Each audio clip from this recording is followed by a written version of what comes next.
를 보셔서 다 아시겠습니다만은 할로윈 축제한다 그랬다가 이태원에서 사람이 깔려 죽고 참 너무나 어처구니 없는 인재, 너무나 어처구니 없는 사건들을 보면서 참 이걸 어떻게 우리 한국 문화를 이해해야 되나 걱정들을 많이 하는 글들을 보았습니다.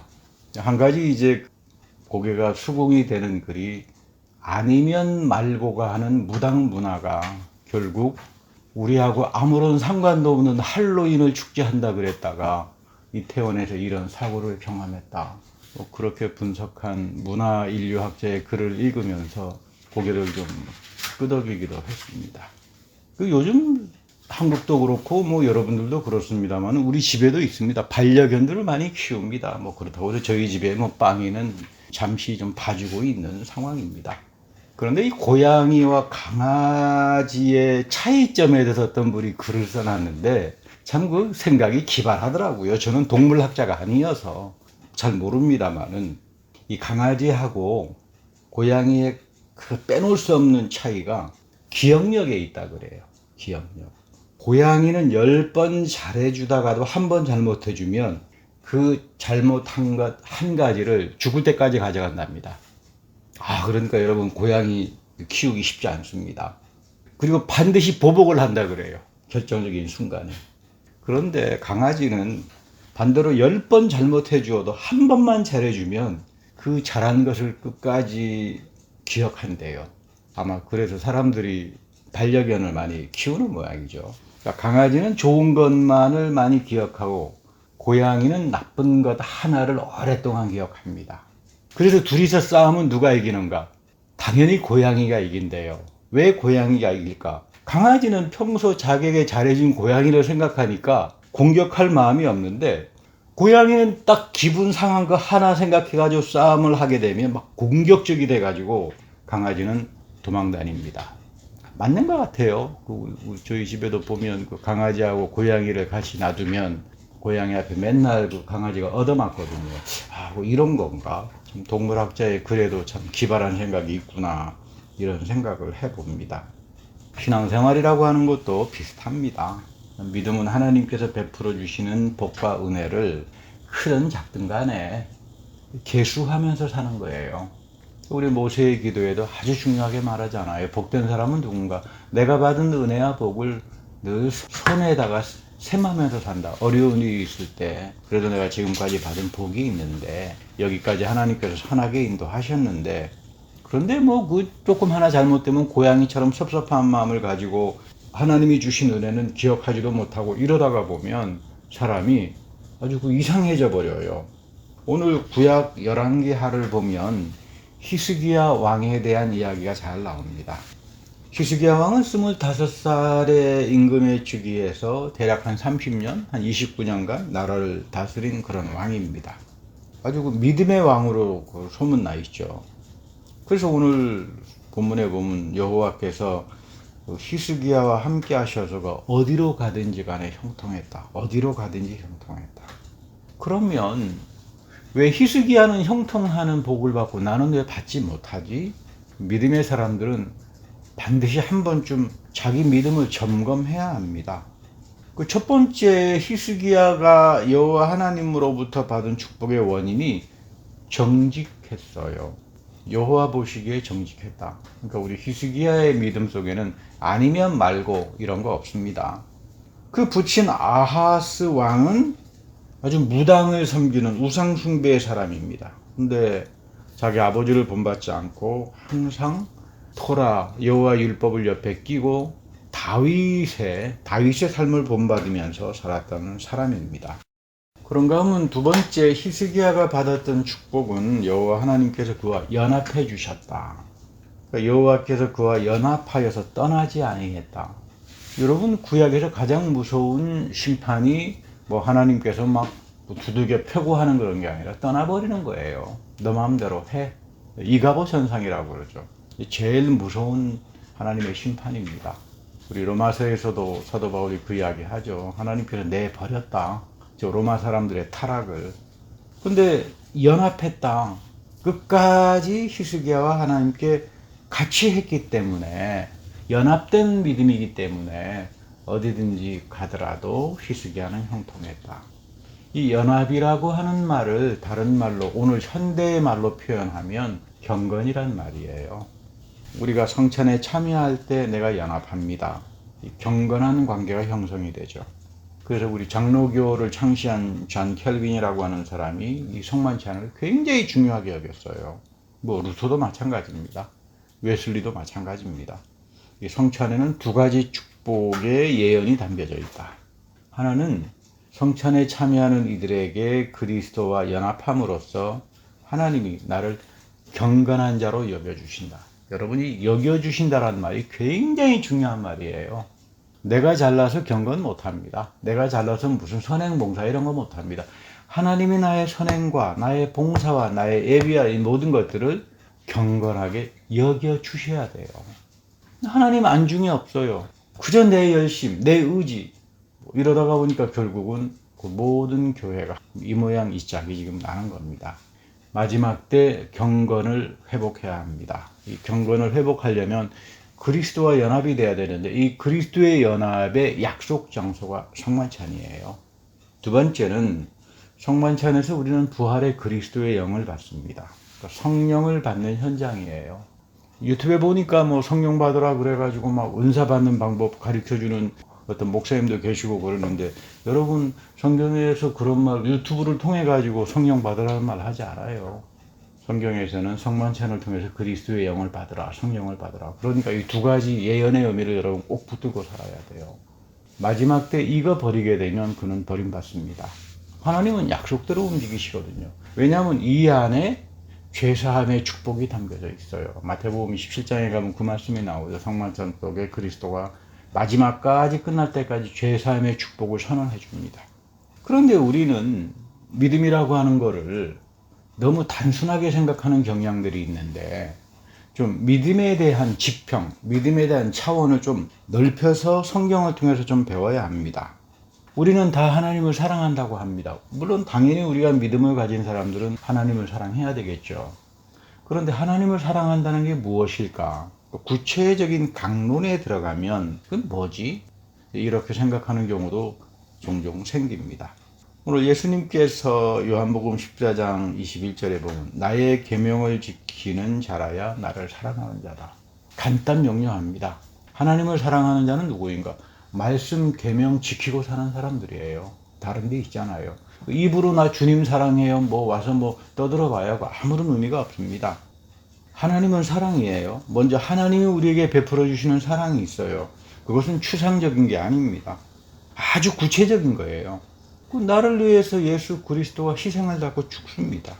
이 죽음 속에 그리스도의 희생 속에 하나님은 나의 저주를 거두어냅니다.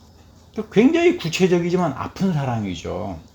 그러니까 우리는 하나님의 사랑이랄지 은혜라고 하는 것은 그리스도의 죽음을 떠나면 이해할 수가 없어요.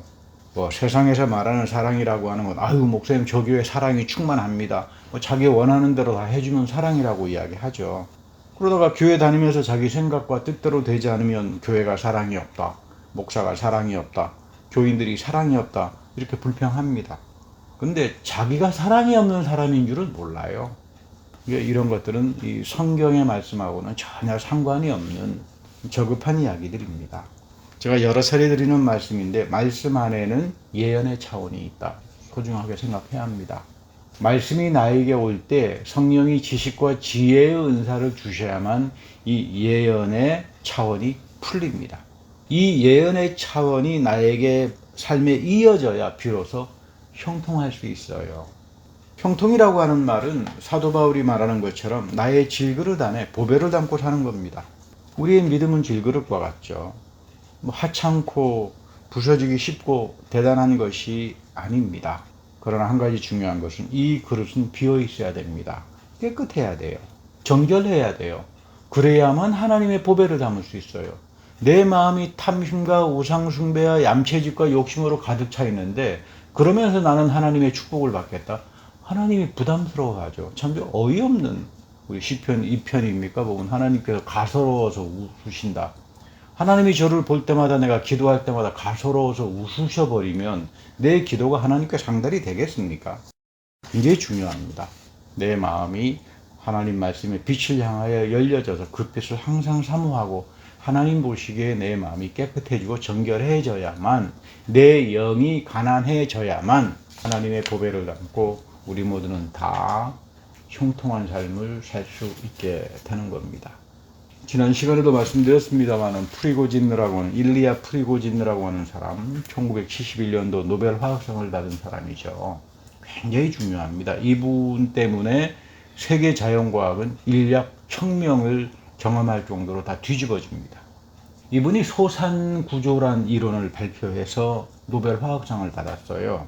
근데 이 내용이 뭐냐 하면, 살아있는 모든 것은 다 외부로부터 영향을 받습니다. 다 알죠. 다 영향을 받죠. 그런데 닫혀진 곳에서는 무질서가 일어나면 부패하고 변질하고 썩습니다. 여러분, 음식을 밀폐된 방 안에 놔두면 금방 상하잖아요. 그 흔히 이제 엔트로피 법칙이라고 자연과학에서 말합니다만은. 그런데 놀라운 것은 열린 상태에서 내가 스트레스를 받고 자극을 받게 되면, 이런 일로 인해서 마음을 닫아버리면 저 역시 썩어버립니다. 음식 상하는 것처럼. 그런데 내 마음을 열어놓고 말씀을 듣고 기도를 하고 하나님을 향해서 열려 있으면 엄청난 일들이 발생해요. 내가 예기치 못했던 새로운 사건과 일들이 내 삶 안에서 나타납니다. 이겁니다. 이걸 가지고 우리는 형통한 삶을 살 수 있어요. 여러분, 이거는 목회자의 말이 아닙니다. 노벨 화학상을 받은 사람의 이야기고, 이 사람은 하나님을 믿는 사람도 아니에요. 그렇게 만들어졌다 이 말이에요. 모든 살아있는 것들은 다 이 소산구조를 갖고 있다. 그 타임지에 보니까 세계에서 영향력 있는 100사람을 매년 선정해가지고 발표하잖아요. 그 중에 한국 사람 2사람이 포함된 적이 있었어요. 한 사람은 피겨스케이트 선수 김연아 씨입니다. 다른 한 사람은 장석호라고 하는 젊은 청년 요리사예요. 김연아 선수가 100명 중에 한 사람으로 뽑힌 거는 이해가 되지요. 워낙 유명한 피겨 선수니까. 그런데 어떻게 이 요리사를 하는 청년이, 무명의 청년이 빌리 클린턴이라지 스티브 잡스랄지 세계적인 인물들과 나란히 뽑히게 되었을까? 그 의구심이 생깁니다. 그리고는 이 사람은 지금 미국 뉴욕에서 요리사로 일하는 젊은이에요. 한국에서는 2년제 대학을 나와서 반년 동안 요리학원을 다닌 게 전부입니다. 뉴욕에 와서 맨 처음 시작한 게 라면 식당입니다. 라면 식당을 개업했는데 백종원처럼 실력이 있는 것도 아니고 손님이 너무 없어서 파리만 날렸대요.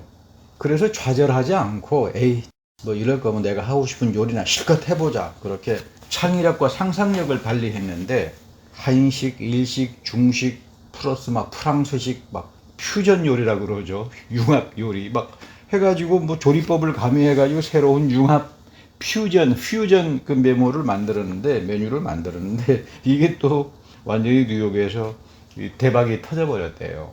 아주 세계적인 명세의 자리까지 오르게 된 겁니다. 이게 뭘까요? 이 청년이 갖고 있었던 소산구조, 열린 자세입니다. 나는 왜 이 장사가 안 될까? 좌절하고 신세 한탄이나 하면 거기서 일어나지 못합니다. 점점점 부패해지고 변절이 돼버리고 좌절하고 끝납니다. 그런데 열린 마음을 가져서 자기 생각을 실행에 옮기고 그대로 살아봤습니다. 저는 이 요리사가 하나님을 믿는 사람인 줄은 저는 잘 모르겠습니다. 세상에서도 승리하는 사람은 열려있는 사람이에요. 자기 환경으로 인해서 좌절하는 사람이 아닙니다. 이 소산구조 이론에는 성경적인 원리가 듬뿍 담겨져 있어요.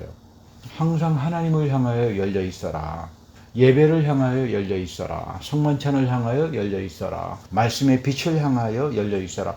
거기에서부터는 하나님의 은혜를 받아야만 너는 복되게 살 수 있어.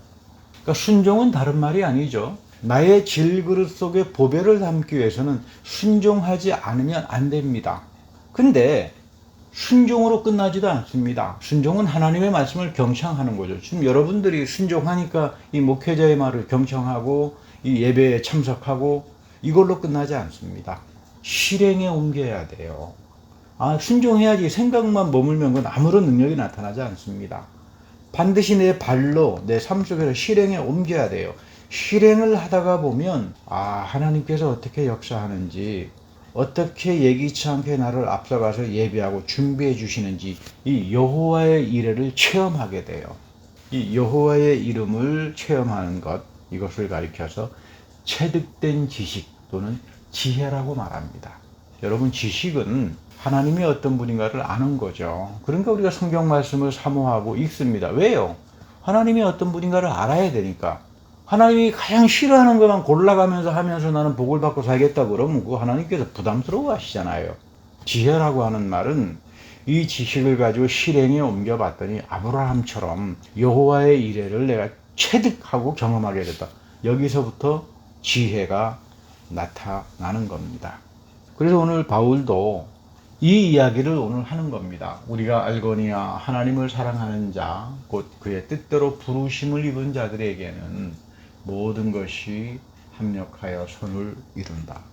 그러니까 여기서 보면 모든 것이 합력하여 선을 이룬다라고 하는 것은 아무에게나 나타나는 게 아닙니다. 우리 형통 그러면 사방 팔동 뭐 그냥 다 통하고 모든 게 다 잘 이루어지는 걸 형통이라고 생각하는데 전혀 그렇지 않아요. 성경은 형통을 그렇게 말 안 합니다. 앞에 단서가 있어요. 하나님을 사랑하는 사람들이에요. 예수님은 하나님을 사랑한다는 게 뭡니까? 하나님 말씀 계명지키고 실행에 옮기면서 체득된 지식을 가진 사람들, 여호와 이레를 경험했던 이 사람들에게 범사에 하나님의 선하심이 드러나는 거죠. 근데 저는 하나님 말씀 지킬 마음 없습니다. 그렇게 살지도 않습니다. 하나님에 대한 체득된 지식도 없습니다. 그러면서 나는 형통하길 원한다 그러면 그런 걸 가리켜서 무당, 무속, 아니면 말고라고 하는 아주 잘못된 생각으로 빠져 들어가 버리고 말게 됩니다. 여러분, 우리가 두고두고 기억해야 하는 것은 기독교 신앙은 다른 모든 세계 종교하고 딱 갈라지는 게 인격이에요. 인격은 약속이에요. 거짓이 아닙니다. 하나님은 나에게 인격적으로 그분의 약속과 예언을 지켜나갑니다. 그러니까 형통, 세상에서 말하는 형통은 뭐 나만 잘 먹고 잘 산다, 이 얌체짓을 말하는 게 아니에요. 하나님의 선하심이 드러나는데 하나님의 선하심이 나에게 드러나면 모두에게 다 좋아요. 이것을 공공선이라고 표현합니다. 아브라함이 대표적이잖아요. 우리 아브라함이 그렇잖아요. 그분의 별명이 Blessing to all nation, 모든 열방의 복이다. 아브라함 한 사람 때문에 모두가 다 복을 받아요. 여러분들 한 사람 때문에 여러분들이 가정이 복을 받고 여러분들의 자녀가 복을 받고 여러분들이 만나는 사람들, 여러분들이 사업 속에서 그 사람들이 복을 받는 거예요. 이거 명심해야 돼요. 하나님께서 나에게 이런 축복을 주시는구나. 근데 왜 나에게는 이런 일들이 나타나지 않지? 그건 여러분들 본인들이 잘 아시겠죠. 세 번째, 히스기야는 하나님을 전적으로 의지합니다. 그 히스기야가 이스라엘 하나님의 여호와를 의지했는데 유다 여러 왕 중에 그러한 자가 없었다. 뭐 유대 이스라엘은 통일 왕국 때는 사울, 다윗, 솔로몬 세 명이 이제 임금이었고 갈라지고 난 다음에는 북왕국에는 뭐 이스라엘의 왕이 19명, 남왕국 유다에는 한 20명이 존재했죠. 근데 하나님을 의지하고 산 왕은 히스기야밖에 없다. 참 놀라운 이야기죠. 그래서 하나님을 어떤 일에서도 의지하고 기도하고 말씀대로 삽니다. 그래서 그런지 히스기야 왕은 이스라엘 실제 역사에서 보면 좀 정치적으로 무능한 왕이었다 이렇게 평가됩니다. 근데 그는 좋은 정치도 왕이 하는 것이 아니다. 하나님이 하시는 거다. 나는 그저 하나님의 도구로 살아간다. 그래서 왕으로서 허튼 짓을 하지 않았어요. 이분이 받았던 가장 큰 축복은 죽을 병에 걸렸을 때도 생명 연장의 축복을 받았다. 이 형통들이죠. 물론 뭐 다 히스기야 왕도 죽고 우리 모두는 다 죽습니다만은 하나님의 형통이 누구에게 나타나는가? 내 마음의 질그릇의 자세를 잘 가져야 돼요. 항상 열린 자세로 복을 계수하면서 빛을 사모하고 살아야 합니다. 시편 128편에도 똑같은 말을 해요. 인간은 언제 형통하는가? 무엇이 축복인가? 여호와를 경외하는 거다. 여호와를 경외하는 거 경건이에요. 하나님 앞에서 함부로 안 한다 이 말이에요. 두려움과 떨림을 가지고 살아가는 겁니다. 두 번째는 그분의 길을 걷는 것이다. 그분의 길, 말씀대로 산다는 이야기죠. 왜 내가 말씀대로 살아야 되는가? 말씀대로 살면 여호와 이레의 축복을 체득하게 됩니다. 그래서 내가 하나님의 지혜의 사람이 돼요. 이 체득된 지식, 아브라함처럼 이 체득된 믿음을 갖지 못하면 하나님의 형통은 절대로 우리에게 나타나지 않습니다. 가끔 보면 교회 다니시는 분들, 아우 목사님 종종 믿음은 능치 못하는 게 없습니다. 믿습니다. 뭐 이런 분들 가끔 만날 때가 있어요. 믿음대로 되는 것이 신앙의 원리다. 뭐 그렇게 막 목에 힘을 주고 그렇게 말씀하시는 권사님도 계셨습니다. 그런데 정작 이분들은 이 말씀의 예언의 의미를 아시고서 하는가? 믿음대로 된다는 말은 내 생각, 내 경험, 내 의지대로 된다는 말이 아닙니다. 지금까지 저는 목회자를 하면서 믿음 생활 속에서 나의 경험, 나의 의지, 내 생각대로 돼본 적 단 한 번도 없습니다. 성경에서 두고두고 말하는 나의 믿음은 뭘까? 여러분들의 믿음은 뭘까? 질그릇이에요. 질그릇이에요. 정결하고 영이 가난한 자로 살아야 합니다. 하나님 앞에서 영이 가난한 자로 경건한 자세를 가지고, 여러분 나의 믿음은 질그릇이기 때문에 아무것도 할 수 없어요. 질그릇 형편없는 그릇이잖아요. 쉽게 깨지고 부서지고요. 그런데 여기에 하나님의 보배와 형통이 담겨지게 되면 범사의 모든 일에 하나님의 선하심이 드러나고 합력하기 시작하면, 그러려면 나는 하나님을 사랑해야 되고 그 계명을 지켜야 되고 실행에 옮기면서 여호와 이레의 축복을 체득하는 지혜를 가져야 돼요.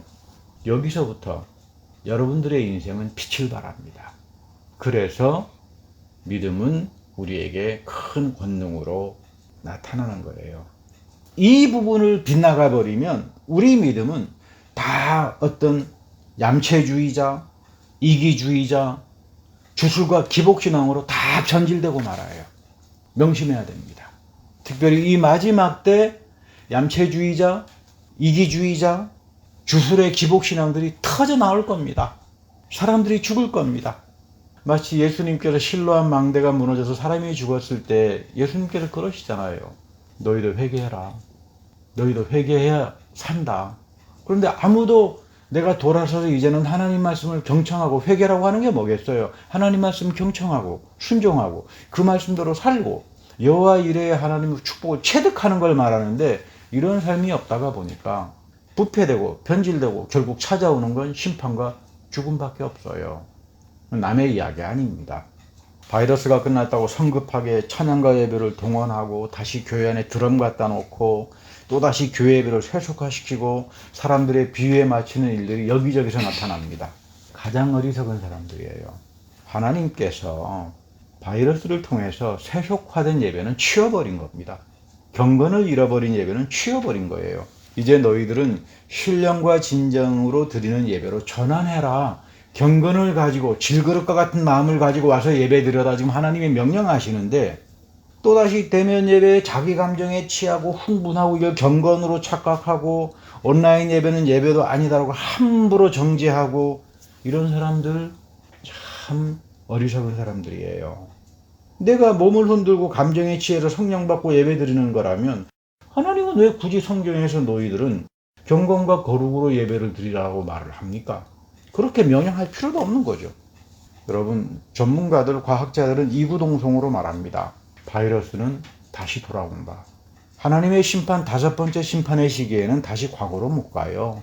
이전의 삶으로 돌아가지 못합니다. 하나님이 심판하셨기 때문입니다. 이 바이러스를 통해서 하나님의 심판을 아는 사람들, 이 전쟁을 통해서 하나님의 심판을 보는 사람들은 이전에 다시 세속주의와 우상숭배와 한 발은 바알에게 한 발은 성전 뜰 안에 걸쳐놓고 사는 그런 참남한 짓들 이제 더 이상 하지 않습니다. 거기에는 심판과 죽음밖에 없어요. 말씀 안에 있는 예언의 의미를 잘 깨닫고 사시기 바랍니다.